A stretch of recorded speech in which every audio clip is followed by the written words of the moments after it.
চলতি মৌসুমে আমন ধানের ক্ষেতে দেখা দিয়েছে পাতা মোড়ানো, কারেন্ট পোকা ও মাজরা পোকার আক্রমণ।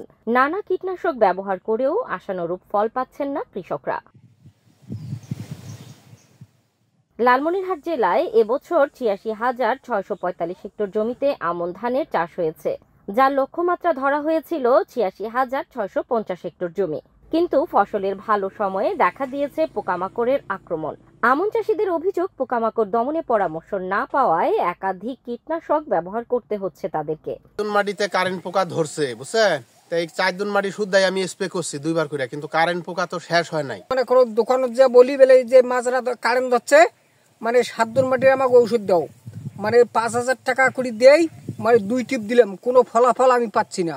ওষুধ দিয়ে এতে কারেন্ট পোকা সারবে কি সারবে না সেটা তো আমার জানা নাই।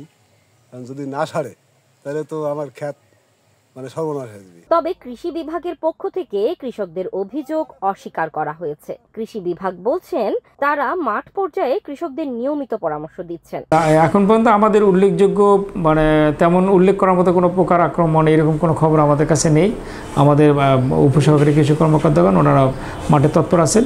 তারপরে হয়তো কিছু কিছু বিচ্ছিন্নভাবে কোথাও হয়তো 2-1টা পোকার আক্রমণ, যেমন বিশেষ করে কিছু পোকার আক্রমণ দেখা গেছে, যেমন পাতা মরানো পোকা। তো এইটাও খুব একটা মানে উল্লেখ করার মতো তেমন না।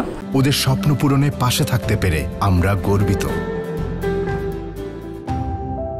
এগুলো এবং কৃষকদের আমার যথাযথ পরামর্শ দিচ্ছে, তারা এটা নিয়ন্ত্রণ করতেছে।